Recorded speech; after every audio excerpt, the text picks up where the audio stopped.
São Lucas 24 horas de hoje vamos falar sobre neuroradiologia intervencionista. O Dr. Álvaro Moreira da Luz explica sobre os principais procedimentos realizados por essa especialidade médica. No segundo bloco, a hematologista do São Lucas Hospital Center, doutora Vitória Ceni Silva, vai falar sobre a importância da doação de sangue. E o São Lucas 24 horas começa agora!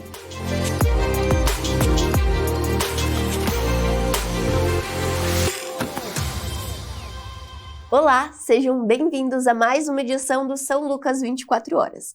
E você já ouviu falar em neuroradiologia intervencionista? Hoje, o Dr. Álvaro Moreira da Luz, médico especialista nessa área, vai nos explicar quais são as doenças tratadas e quais são os procedimentos realizados aqui no São Lucas Hospital Center. Seja bem-vindo, doutor. E hoje nós vamos falar, então, sobre uma especialidade que é um pouco diferente do que a gente costuma acompanhar, que é a neuroradiologia intervencionista, né, doutor? Eu gostaria que o doutor começasse justamente explicando o que é essa especialidade médica, para que a gente entenda um pouco mais e continue a nossa conversa. Sim. A neuroradiologia intervencionista, ela é uma subespecialidade, na verdade, né? Ela é uma área de atuação mais específica dentro de algumas especialidades, né? Por exemplo, o neuroradiologista ele pode ser um neurocirurgião, um neurologista ou um radiologista, que dentro da sua formação busca se especializar mais a fundo nas doenças cerebrovasculares e no tratamento delas através da neuroradiologia, que é o tratamento endovascular, que é o tratamento por catéteres, né, não por uma cirurgia aberta, por exemplo. Certo. E no caso, quais seriam as principais doenças, então, porque, como o doutor disse, é algo um pouco mais específico. Quais seriam os tratamentos, principais doenças que são tratadas, então, nesse caso, doutor? Sim.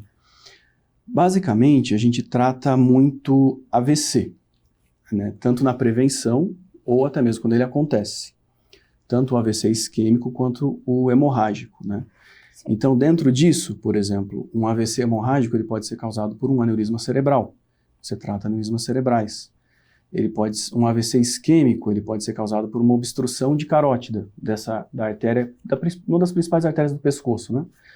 Você trabalha nisso, fazendo uma desobstrução dessa carótida, por exemplo, para que o paciente não venha a ter um AVC, né? Certo. E só para a gente entender um pouquinho melhor, então, qual que é a diferença do AVC isquêmico para o AVC hemorrágico? Na prática, o paciente tem diferença também na forma com que o paciente apresenta os sintomas, ou eles são semelhantes? Não, o AVC isquêmico, ele é um AVC por entupimento da artéria. Certo. Né? A artéria é o vaso sanguíneo que leva sangue para o cérebro, né? Para o corpo todo, né? Então, quando essa artéria fecha, aquela parte do cérebro, né, ela sofre pela falta de sangue, né? Então, normalmente o paciente apresenta o que a gente chama de déficit neurológico. O que é isso? É você perder o movimento de um lado do corpo, perder o movimento da face. Tem paciente que não consegue falar, fica com muita dificuldade para falar. Outros perdem o equilíbrio. Então, normalmente é você perder algum movimento, alguma função do corpo, né? Certo. O outro AVC que pode acontecer é o AVC hemorrágico, que daí é por um sangramento, que é quando o sangue, que também envolve a artéria, né, por algum motivo ele sai dali, né, sai da artéria.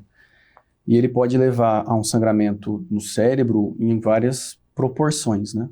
E normalmente isso é acompanhado de muita dor de cabeça, uma dor de cabeça muito intensa. E junto com ela, dependendo do tamanho do sangramento que ocorreu, os sintomas do AVC isquêmico, que é às vezes uma dor de cabeça muito intensa e perde um movimento do braço, da perna ou da face, né?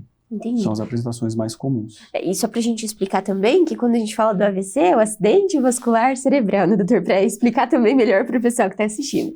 E só pra entender um pouquinho mais, essa questão do AVC hemorrágico, ou na prática do dia a dia, qual é mais comum de acontecer, assim, até pra gente entender, porque muitas vezes quando você pensa num AVC hemorrágico é algo ainda mais assustador, né, doutor? Sim. Mas na prática acontece com frequência, é necessário algum tipo de pancada, muitas vezes a gente imagina, né, que para acontecer isso, ou ele pode se dar por diversos fatores. O mais comum é o AVC isquêmico. O AVC isquêmico é mais comum na prática, né? E o AVC hemorrágico, ele é mais grave. Ele é mais grave. O paciente, a recuperação é diferente, porque as causas do AVC hemorrágico são são mais graves. Se estou a pancada... Isso que a gente muitas vezes associa, né? Que Sim. precisa ter uma lesão para acontecer isso, mas não necessariamente só. Não, ele pode acontecer de maneira espontânea. Espontânea, assim, de uma hora para outra. Tanto que o nome é acidente, né? Você não espera que vai acontecer. Justo. Então, o paciente está bem, 1 minuto depois pode acontecer um problema grave, que daí é quando... depende do tamanho da hemorragia que acontece. Certo. E o doutor comentou sobre também a questão da neuroradiologia atuar na prevenção. Mas quando a gente fala sobre o AVC, quais seriam as formas de prevenção, então, doutor, dessa doença, de fato? Sim. A forma mais importante de prevenção do AVC, ela basicamente se aplica à prevenção das outras doenças, que são aquelas medidas que a gente já conhece. Um estilo de vida saudável, sempre um cuidado com a alimentação, né? Controlar doenças, principalmente como pressão alta, né? O diabetes, né? Evitar fatores de risco, digamos assim. Certo, né? entendi. Então, detendo um estilo de vida saudável, que a gente já fala bastante sobre isso para as Sim. outras doenças, já auxilia também na questão do AVC. E no caso da neuroradiologia intervencionista, como seria no caso desse paciente, então, apresentou esses sintomas, ele é encaminhado para o diagnóstico, de fato, e a gente fala muito do tempo também, né? Outros doutores já comentaram sobre o tempo ser algo crucial no caso Sim. do paciente que apresenta esses sintomas. O doutor poderia explicar um pouco mais sobre isso, doutor? Então, do tempo que vocês têm para trabalhar e para auxiliar esse paciente também? Sim. Quando você fala de um problema tão agudo, né, tão de repente como o AVC, o tempo é fundamental. Normalmente, né, o ideal é que o paciente chegue no hospital o mais rápido possível, dentro aí de 1 hora. Mas, Sim. infelizmente, é o que menos acontece. Para o tratamento do AVC, a gente tem 2 tipos principais de tratamento, né, do AVC agudo. A gente tem um medicamento, que é o que a gente chama de trombolítico, que ele pode ser feito em até 4 horas e meia. Né? Então, o paciente, para receber esse tipo de tratamento, ele tem que estar no hospital 4 horas e meia, digamos, é o limite para fazer esse tratamento. Então, ele tem que estar no hospital pelo menos dentro de 4 horas. Até ele ser atendido, realizar exames, etc., né? Você tem esse tempo para agir. E na neuroradiologia, que é quando você tenta desobstruir uma artéria na hemodinâmica, num outro setor do hospital, até 6 horas é o mais clássico, o mais comum de você fazer isso, que você tem a maior segurança. Certo. Cada caso você analisa à parte, em alguns você acaba estendendo esse tempo ou não, né? Mas normalmente são até 6 horas. Você me perguntou a respeito dos sinais, né? Existe até uma escala que chama escala de Cincinnati, em que você tenta, é uma escala bem fácil de ser aplicada para a população em geral mesmo, né? Em que a pessoa faz algumas atividades e você tenta, se você percebe que qualquer uma dessas atividades, uma só delas, está diferente, existe uma chance de até 70% em que a pessoa possa estar sofrendo um AVC. Então, em português, é a escala que a gente chama de SAMU, né? O S é de sorrir, em que você pede para a pessoa sorrir. Se você observa que um lado da face não movimenta, pode ser que ela esteja sofrendo um AVC. O A é de abraço, né? Mas basicamente você pede para ela esticar os braços, né? Se algum lado está mais fraco, ele também pode estar sofrendo um AVC. Né? O M é de música, que na verdade é mais para a pessoa falar, se ela está tendo alguma dificuldade para falar, né? E o U, né, do SAMU, o U é de urgência, que daí no caso ligue para o SAMU, que a pessoa pode estar sofrendo um AVC. E é importante a gente ressaltar isso, que a gente estava falando exatamente do tempo, né? E às vezes a pessoa, como o AVC, a gente está falando do AVC isquêmico, né? Ele não dói, digamos assim, às vezes a pessoa deixa para lá. Ah, não, essa fraqueza vai melhorar, essa fala vai voltar ao normal daqui a pouquinho, e não volta. E espera, e daí depois de algumas horas ela decide, olha, eu acho que não voltou.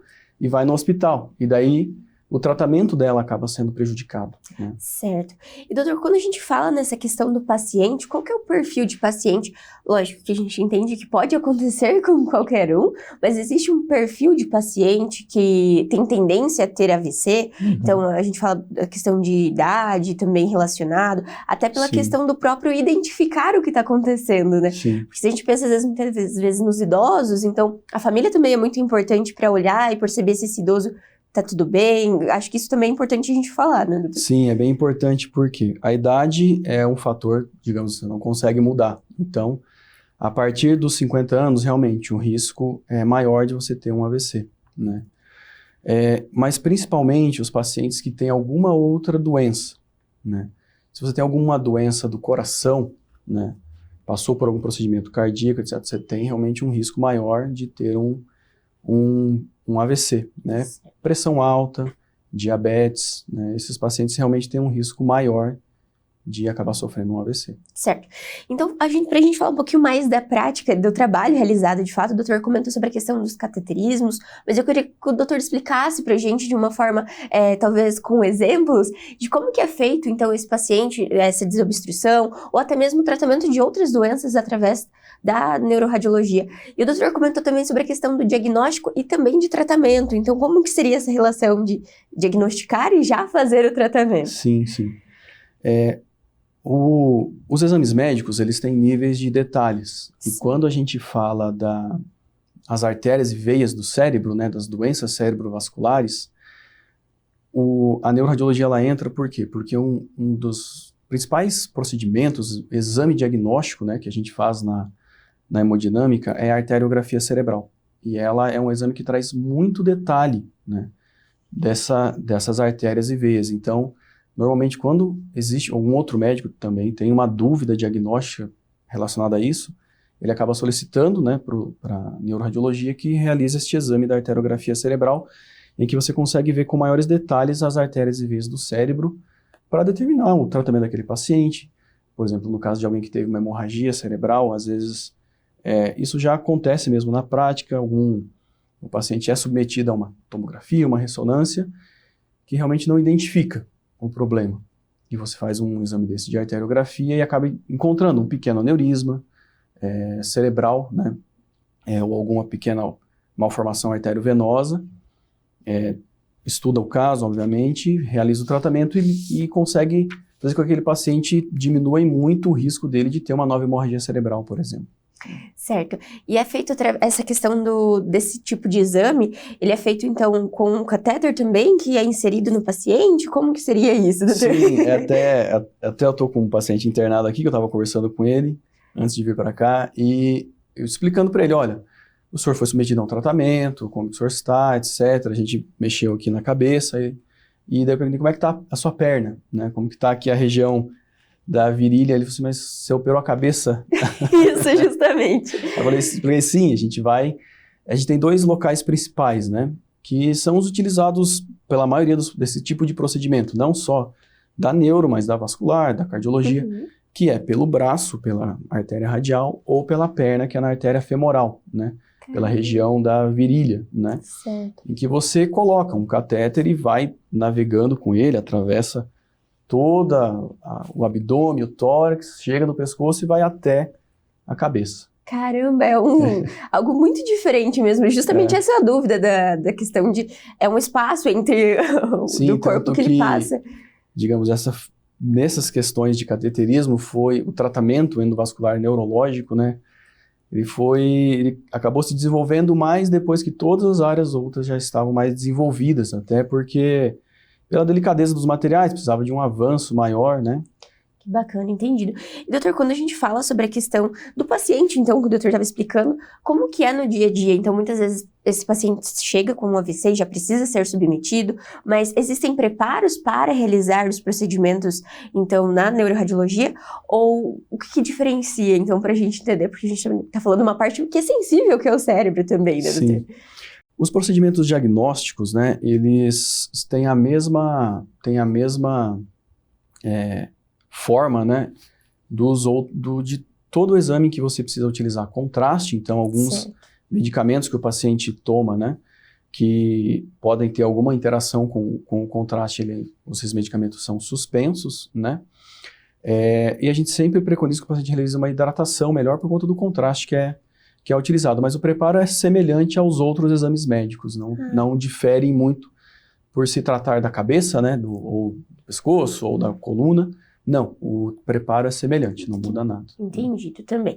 E falando sobre essa questão ainda do paciente, o doutor comentou sobre esse pós-procedimento, e como que é também, doutor? Esse paciente tem algumas limitações, até quando a gente pensa na questão do AVC, após o procedimento, o que acontece com esse paciente? Porque, né, a gente imagina que muitas vezes o tempo, como a gente falou, é crucial e ele pode ter sequelas, não pode ter, tudo depende né, de cada caso, mas de forma geral, quanto que também a neuroradiologia contribui para esse tratamento desse paciente?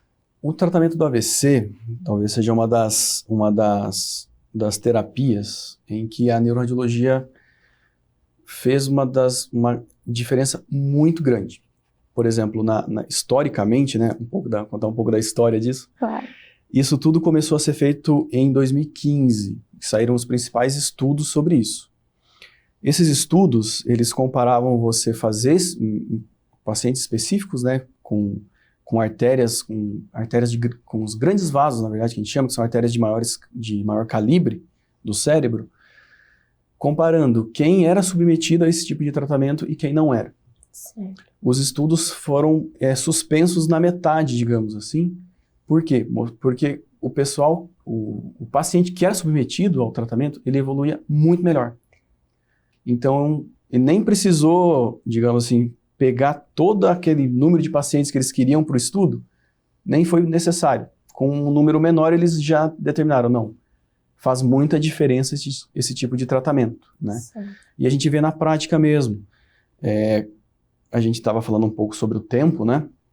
Quando você vê a evolução de um paciente que chegou fora do tempo e que não pôde ser submetido ao tratamento, e a evolução de um paciente que foi submetido ao tratamento, a quantidade de sequela é muito menor. É muito menor, então isso faz realmente muita diferença na vida do paciente e, consequentemente, da família, né? Porque um paciente que acaba sofrendo um AVC, ele movimenta toda uma família para o cuidado e tudo mais, né? Isso é muito gratificante quando você vê um paciente que poderia realmente estar numa situação muito difícil, acaba saindo bem, né? Muito bem daquilo, porque ele chegou e recebeu o tratamento adequado. E, doutor, falando um pouquinho sobre essa questão das sequelas também, para a gente entender, então esse paciente ele pode ter sequelas motoras, físicas, no caso do AVC isquêmico, desculpa, que a gente estava falando, só para exemplificar um pouquinho dessa diferença de fato que faz então, para o paciente. Sim, ele pode ter sequelas físicas, né? Desde uma dificuldade para falar, né? Uma dificuldade para movimentar um braço, uma perna. Se o AVC, por exemplo, atinge outras regiões do cérebro, ele pode ter uma dificuldade de equilíbrio, né? E tudo isso varia muito da extensão do AVC, da quantidade de cérebro que infelizmente é perdido por conta do AVC. Certo. E falando um pouquinho hoje sobre esse serviço que é feito e o trabalho que o doutor realiza também aqui no São Lucas, eu gostaria que o doutor explicasse, então, caso o paciente chegue através do pronto-socorro, como que é feito essa movimentação para receber esse tratamento, explicasse um pouco mais também sobre os diferenciais que justamente hoje o São Lucas oferece para esse tipo de tratamento. Sim. O paciente, quando ele chega no pronto-socorro, né, ele primeiramente é avaliado pelo plantonista do pronto-socorro, que identificou isso, imediatamente ele já comunica a equipe de neurologia que avalia esse paciente, e ele, tendo critérios, né, ele é avaliado e o mais rápido possível encaminhado para a realização do exame de imagem, em que você consegue constatar se eventualmente aqueles sintomas de AVC que ele está sentindo, eles são causados, por exemplo, por uma hemorragia cerebral. Certo. Se não, pelo AVC isquêmico, e na medida em que ele é avaliado, outros exames mais específicos são feitos, se você detecta em que ele possa estar com uma artéria de grande calibre, né, um vaso, porque quando você pensa nesse sistema, você tem que pensar mais ou menos no sistema de irrigação, em que você tem canos maiores e menores, né? Quanto maior, for esse vaso sanguíneo, mais tecido cerebral vai ser perdido, se ele não for tratado, né? Então, quando você identifica essa obstrução num grande vaso, imediatamente eles entram em contato com a equipe da neuroradiologia.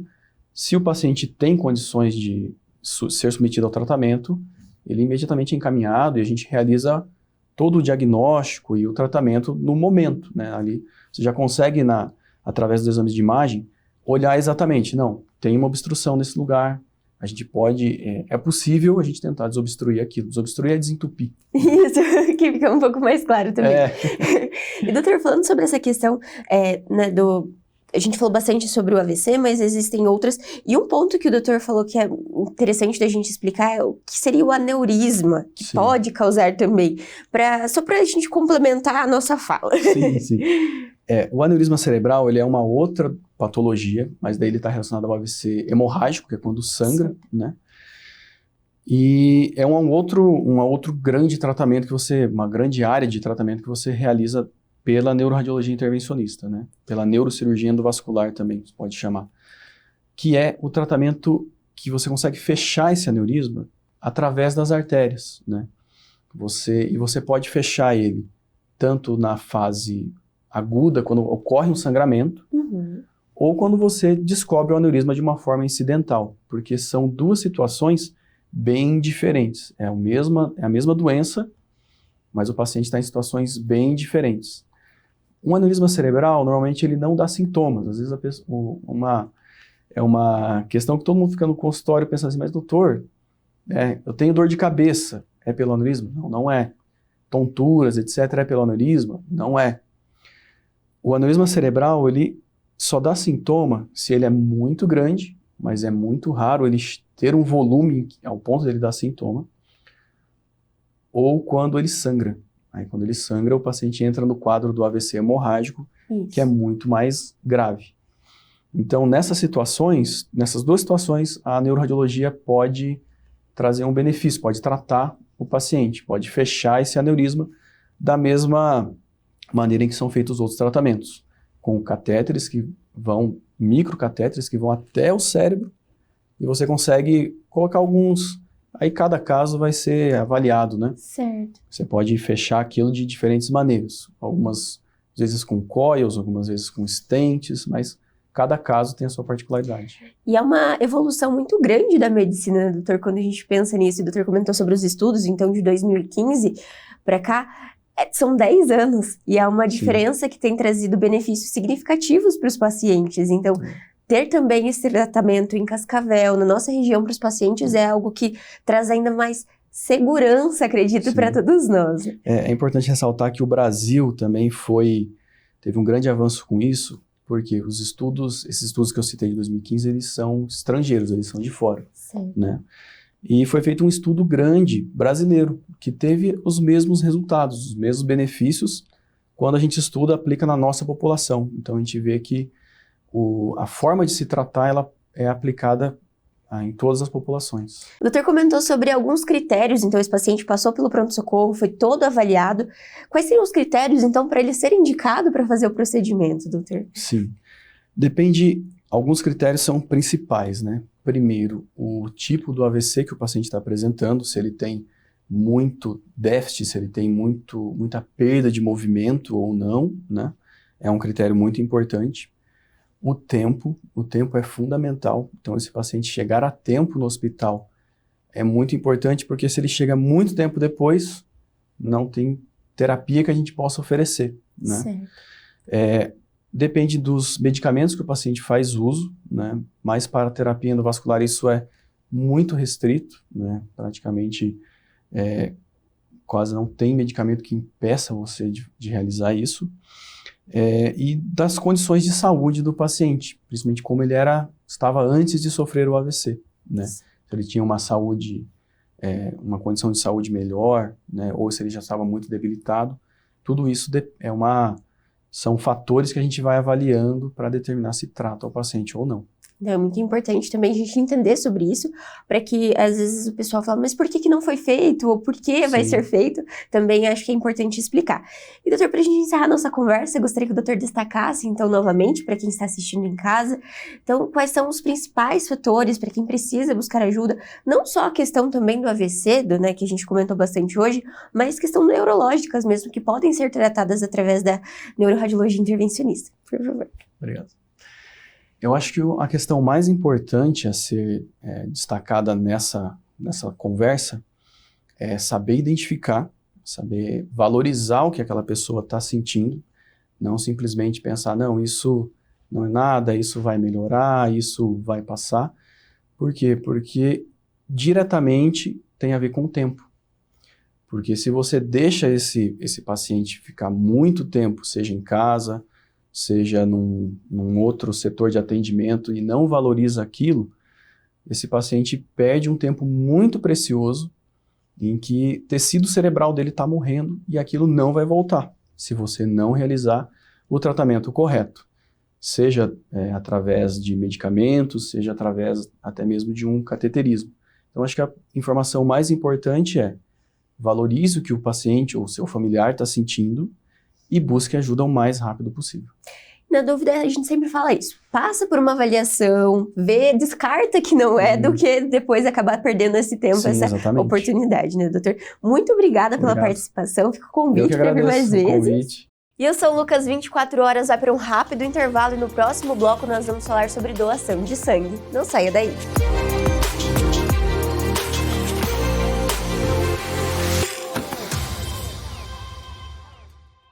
São Lucas Hospital Center. Ortopedia, pediatria, obstetrícia e ginecologia. Atendimento 24 horas.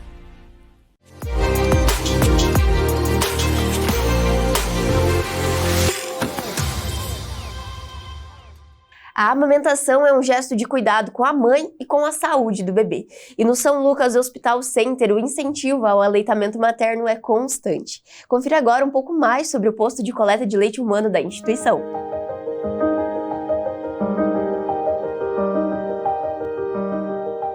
Cada nascimento é o início de uma história de cuidado, de amor e de compromisso com a vida. Aqui no São Lucas Hospital Center, acreditamos que acolher é o primeiro passo para cuidar de verdade. O aleitamento materno é um direito da criança e um gesto de proteção que começa nos primeiros minutos de vida. Nossa equipe está preparada para oferecer apoio à amamentação desde o primeiro contato, respeitando cada mãe, cada bebê, cada tempo. A primeira hora após o nascimento é única, chamamos de hora dourada, porque é quando o vínculo se fortalece, o afeto se revela e a amamentação se inicia. Fazemos desse momento uma prioridade, com respeito, silêncio e calor humano. Nosso posto de coleta de leite humano é mais do que um espaço técnico, é um ponto de esperança. Aqui, mães recebem atendimento especializado com possibilidade de laser terapia para aliviar dores e continuar sua jornada de doação ou amamentação com segurança. O cuidado não tem pressa, ele pulsa no compasso do amor.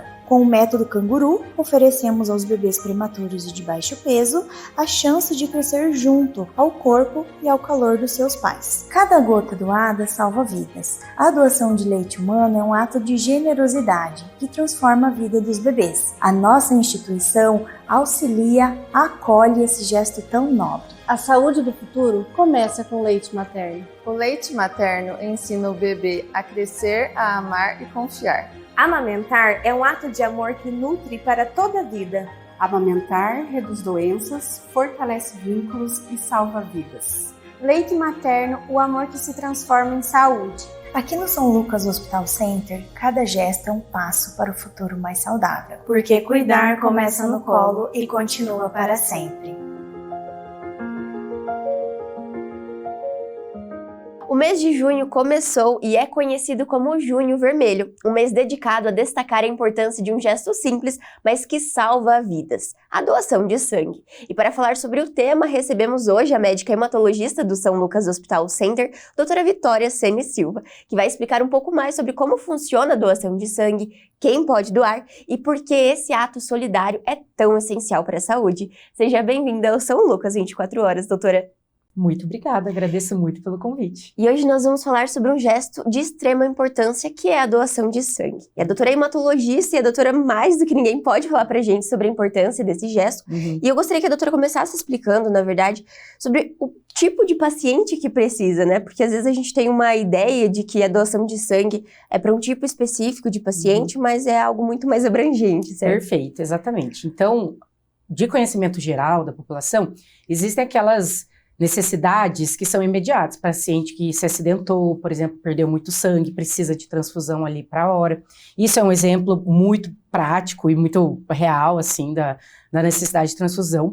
Mas existem doenças que o paciente já nasce com algumas anemias genéticas, que para o resto da vida ele vai precisar transfundir, porque o tratamento é transfusão de sangue. Exemplos disso é a anemia falciforme e a talassemia. Então, são pacientes que vão demandar de bolsa de sangue muito grande, uma alta demanda de transfusão, né? E além dessas anemias genéticas, além desses tratamentos crônicos nesses pacientes, existem aqueles pacientes que estão enfrentando algum tipo de tratamento, que são principalmente os pacientes oncológicos, que recebem quimioterapia, que recebem tratamentos que afetam as células do sangue. E para isso vão precisar de uma transfusão naquele momento. Então, a quantidade, as possibilidades do paciente de receber transfusão de sangue são infinitos, assim, enormes mesmo. E é uma demanda muito grande para a quantidade de doação que a gente tem, né, doutora? E aí é justamente sobre esse ponto que a gente precisa ressaltar e destacar que o mês de junho é o mês de campanha, né, o mês de junho vermelho. E eu gostaria, doutora, que explicasse um pouco mais sobre como é essa campanha, de como que foi a necessidade de ter essa campanha também. Não, é excelente esse mês, né, os meses coloridos são sempre importantes para quê? Para conscientização sobre algum tema. E Junho Vermelho vem para isso, vem para conscientizar sobre a importância da doação de sangue, a importância e o incentivo à doação de sangue, né? Para difundir essa ideia de que é essencial, é um insumo vital para as pessoas e que é um ato simples, é um ato prático que pode ser feito. E apesar de já ter muitas campanhas e informações, junho é um mês que cai bastante a doação de sangue e a gente tem que reforçar isso, sabe? E falando justamente, essa era uma das dúvidas que nós tínhamos, por que, doutora, que acontece isso nessa época do ano? Por que tem essa baixa? Então, tem dois motivos principais, assim, de por que essa campanha é nesse mês, assim, e por que cai. O principal motivo é o frio, né? Então, sim, quando caem as temperaturas, que a gente está, inclusive, enfrentando, né? Veio semana passada um friozão. Quando caem as temperaturas, o comparecimento aos serviços de doação diminui.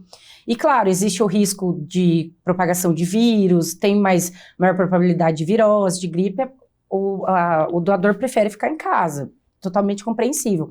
Além disso, também tem a questão do conforto de casa, de sair no frio e tudo mais. Então, as baixas temperaturas, os meses de inverno, têm uma redução significativa nos bancos de sangue. Além disso, o mês que foi escolhido para essa campanha, o Junho Vermelho, é no mesmo mês que existe o Dia Mundial do Doador de Sangue, que é o dia 14 de junho. Então, também, além de incentivar a campanha, incentivar esse mês em que há uma queda da doação, também ele fortalece esse dia de relevância, que é o Dia Mundial do Doador de Sangue, para parabenizar, incentivar o doador, né? E, doutora, quando a gente fala sobre essa questão das doenças, eu acho que, né, do mês ser um mês mais frio e tudo mais, também surgem outras dúvidas sobre o doador. Então, o doador, quem pode ser doador? E essa questão das gripes interferem também por conta disso no doador? Isso é bem legal comentar, porque tem muitas regrinhas, assim, cada banco de sangue, inclusive, tem muitas regrinhas sobre poder ou não doar, mas basicamente, assim, pacientes, pessoas entre 16 e 69 anos são capazes, são aptos para doar, contando que tenham mais de 50 quilos e estejam em uma boa condição de saúde física, né? Então, esse paciente pode ir lá ser candidato à doação. Existem algumas restrições temporárias à doação. Por exemplo, um paciente que está com uma virose, paciente que está com um quadro gripal, alguma doença aguda naquele momento, não é o ideal fazer a doação de sangue. Também tem algumas restrições temporárias, por exemplo, tatuagens, piercing recente, você tem que dar um tempo de 6 a 12 meses para poder doar. E daí existem algumas restrições que são definitivas, que em geral são pacientes com doenças crônicas, infecção pelo HIV, infecção por hepatites, ou pacientes com algumas doenças reumatológicas crônicas, pacientes que estão com câncer em atividade, não é recomendado fazer a doação de sangue de forma definitiva. Assim, isso é bem importante a gente explicar também. E falando sobre a questão de tempo também, né, entre uma doação e outra, porque muitas vezes a pessoa vai e faz uma doação, mas passam anos sem fazer, ou meses, como que é a média de frequência, tempo? Né? Isso. Então, é bem importante falar isso, porque uma vez que a pessoa percebe que é tranquila a doação de sangue, ela realmente se interessa e quer doar, mas a gente sempre tem que respeitar o tempo da produção de novas células do sangue, de recompor a saúde do paciente, por assim dizer, e esse tempo para o homem é de 3 meses e para a mulher é de 4 meses. Então, um homem pode doar a cada 3 meses, uma mulher pode doar a cada 4 meses. Sempre respeitando a segurança, os sintomas que o doador tiver, ou possíveis intercorrências, assim. E falando agora um pouquinho sobre alguns receios que a população tem também sobre a doação, é de fato o próprio procedimento, por muitas vezes desconhecer como é feita essa doação. Explica um pouquinho pra gente também, doutora, porque a gente fala, é simples, mas também geram algumas dúvidas de, meu Deus, tá tirando sangue, como assim? Não, e eu acho que é isso ainda que impede um pouco a população de doar mais, por causa desses medos e alguns mitos que tem. Um mito que existia, que hoje, assim, já podemos descartar por completo, é o mito da transmissão de infecções por causa do uso de agulhas, de equipamentos. Isso, hoje em dia, os bancos de sangue, os hemocentros, são super especializados, tem todo um controle de qualidade do equipamento de esterilização e tudo mais. Então, transmissão de infecção não é mais um risco. Outro mito que existe é que a doação pode causar algum tipo de problema de saúde pro doador, algum prejuízo na saúde. E, de fato, isso não acontece. No ato da doação, o paciente pode ter um leve mal-estar, ele pode passar mal, mas, em geral, é passageiro. Isso é passageiro e uma boa alimentação, uma boa hidratação pode prevenir e pode ser só o tratamento, já é o eficaz para conter esses efeitos da doação. Agora, efeitos a longo prazo, prejuízo à saúde, não acontece. Então, não existe, assim, são mitos que existiam. Hoje o procedimento é bem seguro, as equipes são bem treinadas, então não precisa ter esse medo, né? E é isso que a doutora falou, a partir do momento que você vai uma vez, entende o ambiente, todo o processo de como é feito, isso também acaba deixando mais tranquilo para novas oportunidades e a necessidade, né, doutora? Com certeza, até, assim, o medo da agulha, né? O procedimento existe.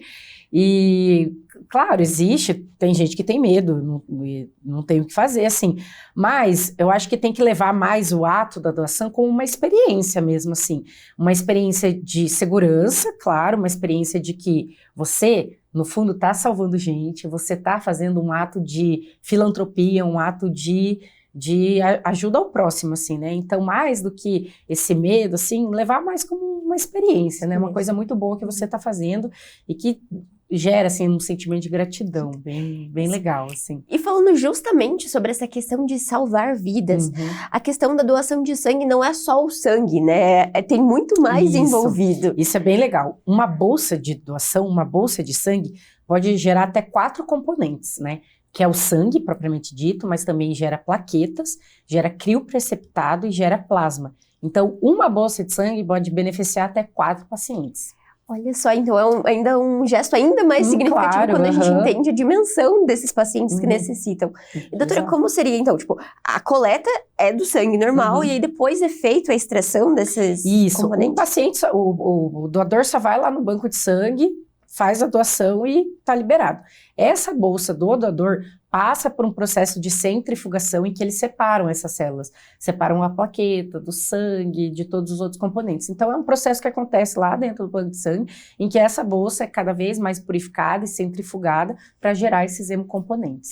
E essa questão do processo da bolsa é algo legal também da gente falar, porque não saiu simplesmente de um paciente, né, do doador, e já é imediatamente colocado no receptor, né?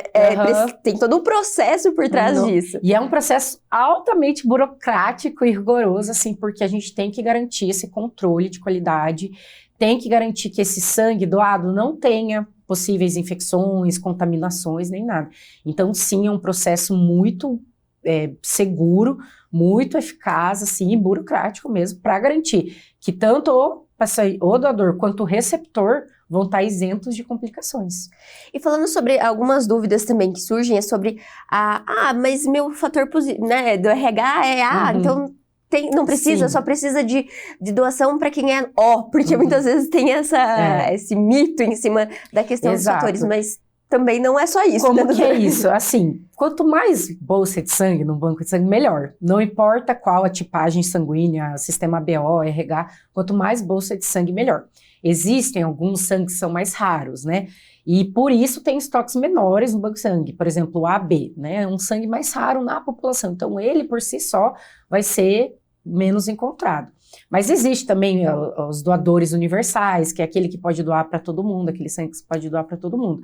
Mas o importante é entender que quanto mais estoque tiver, melhor, porque tendo estoque a gente consegue garantir para o paciente alguma possibilidade de bolsa, de doação, sabe? Certo. E quando a gente fala sobre essa questão de ser doador, também está muito relacionado, muitas vezes acaba surgindo a necessidade quando alguém próximo da gente necessita, né, doutora? Às vezes demora a virar aquela chavinha de, opa, posso fazer esse gesto até o momento em que a gente precise. E algo que a gente, ninguém está isento, né, da necessidade. É exatamente isso. A gente vê muito um aumento de doação quando de fato tem algum parente, amigo, familiar internado precisando de bolsa de sangue.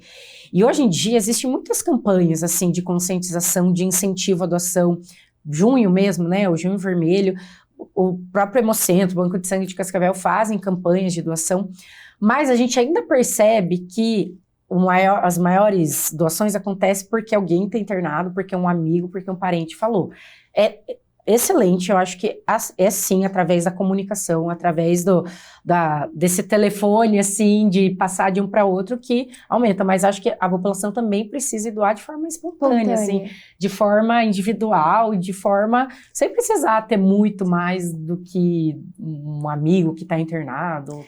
E quando a gente fala sobre isso, já explica um pouco sobre a questão de, não necessariamente, né, como a doutora explicou, o paciente, você vai fazer a doação para ele, mas a bolsa vai para aquele paciente. Então, isso também já explica um pouco sobre fazer a questão de ter um banco, né, um estoque, como a doutora explicou. Eu já vi alguns doadores ficarem um pouco frustrados pelo fato de, eu tô vindo doar para o paciente tal, porque você pode dar o nome do paciente. Só que não necessariamente a bolsa desse doador vai para esse paciente. Por quê? Porque precisa ser compatível. Então, se os amigos, os parentes não são compatíveis, não vai ser usada essa bolsa. Mas essa campanha em nome de algum paciente, essa campanha em nome de alguma coisa, é só para incentivar a doação, para ter o estoque necessário. Se não for para aquele paciente, vai para outro. E se aquele paciente está incentivando um monte de gente a doar, com certeza alguém ali dentro vai ser para ele, entendeu? Também. Com certeza vai ser compatível para ele. Mas a ideia é repor estoques, é ter uma quantidade suficiente para sempre ter, para suprir a demanda que precisa. E quando a gente fala sobre essa questão da compatibilidade, então, além dos fatores, como a doutora disse, tem diversos componentes isso, até você tinha comentado isso, né? Que a gente está acostumado ao sistema RH, ABO, AB negativo, A negativo. Mas existem vários grupos dos antígenos da hemácia, do sangue, né? Antígenos são essas proteínas que ficam na célula sanguínea, em que elas precisam ser o mais compatível possível entre o doador e o receptor, para que não haja incompatibilidade. Então, quando a gente fala, grosso modo, do sistema ABO e o RH, é muito simplório, assim, ainda envolve outros sistemas. Por isso que é importante ter um estoque. Esses pacientes que recebem doação, que estão em programa de transfusão crônico, assim, que recebem muita bolsa de sangue, tem que ser o máximo compatível que conseguir, porque a chance de ter alguma incompatibilidade por esses outros sistemas é muito grande. E doutora, a gente comentou então sobre as diferentes componentes de uma bolsa, mas na doação de fato, ela é feita da mesma forma ou existem maneiras diferentes desse doador? Isso, então existem diferentes maneiras de doar, basicamente é duas, assim.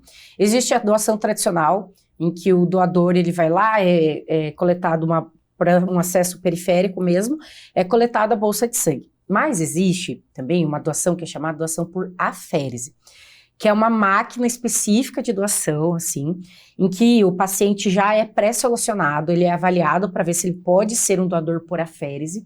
Em geral, ele tem que ter daí uma veia mais calibrosa do braço. E são pacientes que a gente consegue tirar diretamente o hemocomponente específico. Lembra que eu falei que uma bolsa de sangue pode gerar até 4 hemocomponentes? Às vezes, a bolsa por aférese já pode captar esse hemocomponente direto. Por exemplo, é um doador só de plaquetas. Então, é um doador que só vai doar plaqueta por essa máquina de aférese. O procedimento é bem parecido, é o mesmo. A única coisa que muda é que é uma máquina que vai fazer essa captação só de um hemocomponente e não do sangue total. E precisa de uma veia um pouco mais calibrosa. Mas, em geral, também isento de complicações e outros riscos. E essa doação por aférese é um procedimento que é avaliado no banco de sangue, no hemocentro, para ver se o paciente é candidato ou não. Geralmente, esses pacientes que recebem sangue de forma crônica, assim, são pacientes que o ideal é usar bolsas por aférese. Então, tem um tipo específico de procedimento de doação e do receptor, sabe? Também, olha só que interessante. É bem interessante esse tipo de doação. Então, no caso, em vez de fazer todo o processo de divisão desse material, ele já foi captado unicamente, exclusivamente. Perfeito. Uhum. Que bacana, então isso também é outra forma. Por exemplo, doação só de plaquetas, faz por aférese, entendeu? Uhum. E no caso, a doutora poderia explicar um pouco sobre a aplicação, então, do uso de cada um desses componentes? Claro, Então, assim, por exemplo, de forma bem pincelada, assim, dos 4 hemocomponentes que uma bolsa de sangue é capaz de gerar, a gente tem a bolsa de hemácias, que é o sangue, para os glóbulos vermelhos, que daí esse é o que é o mais conhecido, que é para tratar anemia, para tratar pacientes com perda importante de sangue, para pacientes, por exemplo, que vão se submeter a cirurgias. Pacientes, quando tem que fazer uma cirurgia, tanto eletiva quanto de urgência, a gente tem que ter reservado, que a gente fala de reserva de sangue, né? Tem que ter separado uma bolsinha de sangue, para caso o paciente sangre na cirurgia de forma inesperada ou fora do normal, já ter uma bolsa de sangue para ele.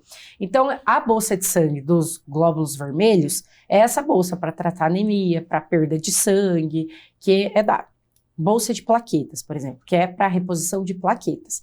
Em geral, a gente faz para quando o paciente está com plaquetas baixas, em níveis críticos de plaquetas, dependendo de qual doença ele tem. Existem uso de medicamentos quimioterápicos que a gente sabe que vai cair plaqueta e que o paciente tem que transfundir plaqueta para prevenir sangramentos, né?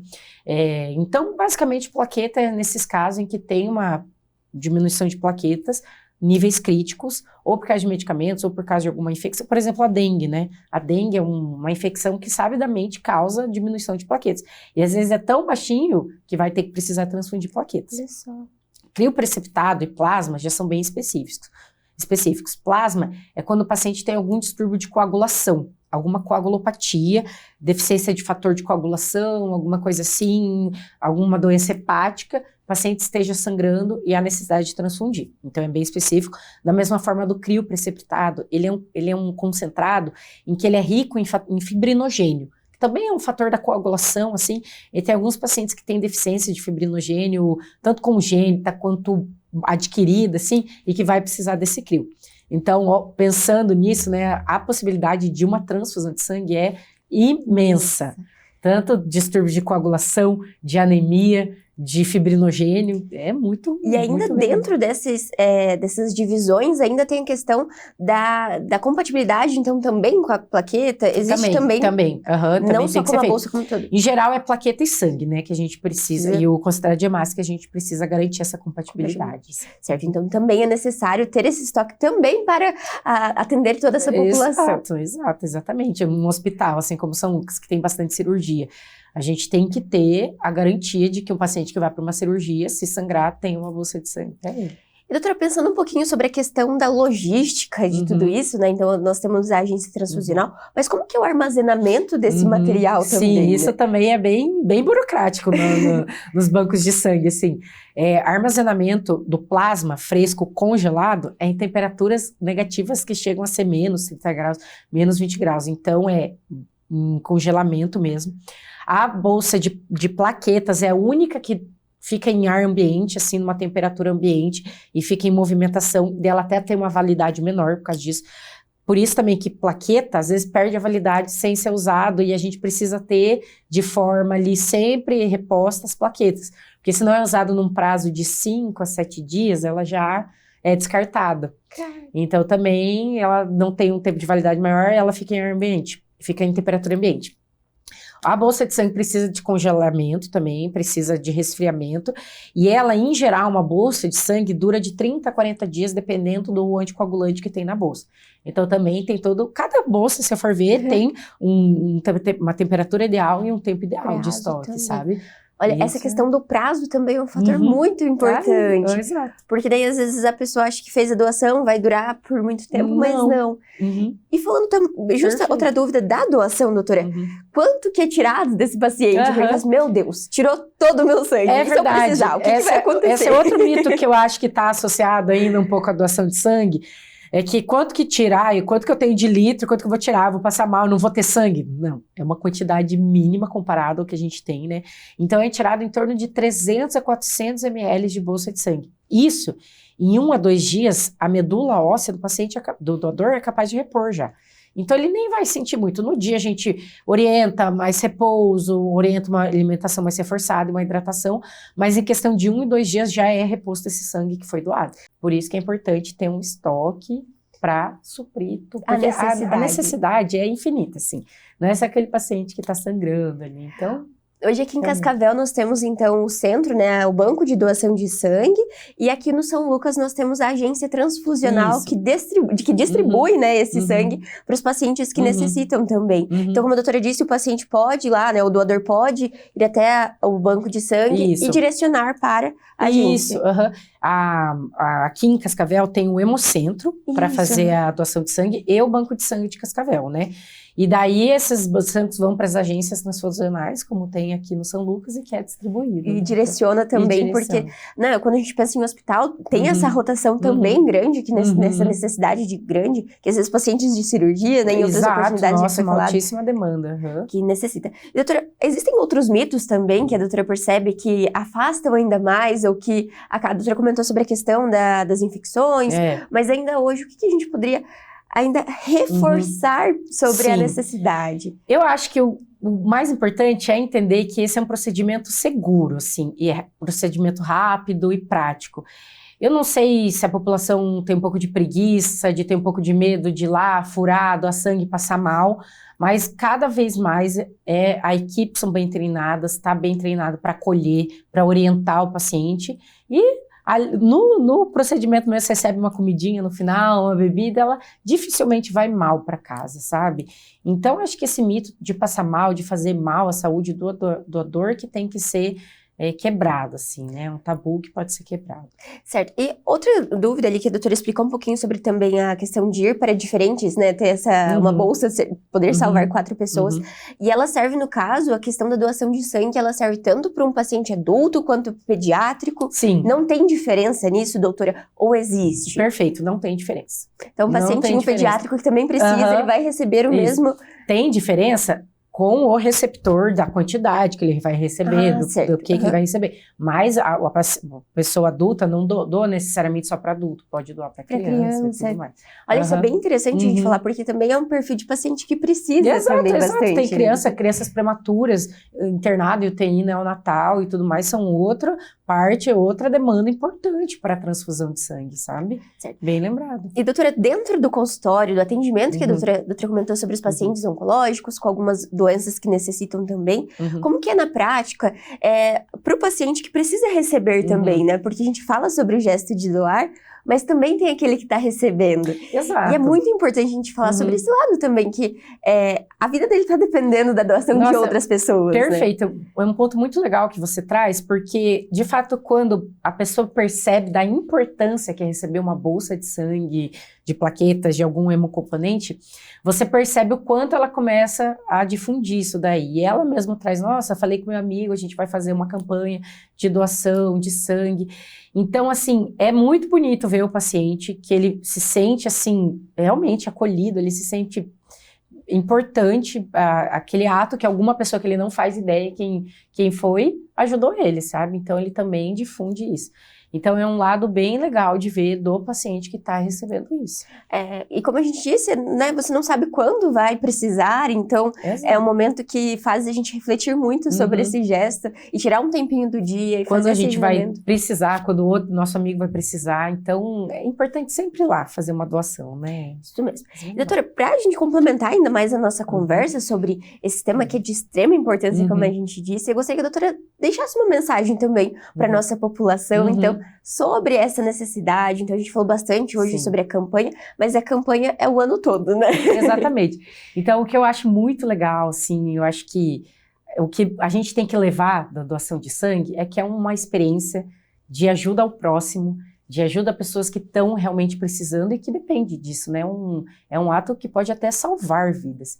Então, é um procedimento tranquilo, um procedimento eficaz e seguro que a gente pode fazer sem medo e que, no final das contas, vai gerar um sentimento de gratidão muito grande dentro. É isso.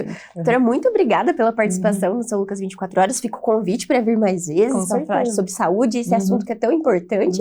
E foi uma honra tê-la aqui conosco. Muito obrigada. Agradeço, adorei também participar daqui. E o São Lucas 24 Horas de hoje fica por aqui, mas não deixe de acompanhar as redes sociais através do @FH São Lucas Cascavel para ficar por dentro de todas as novidades. Até o próximo!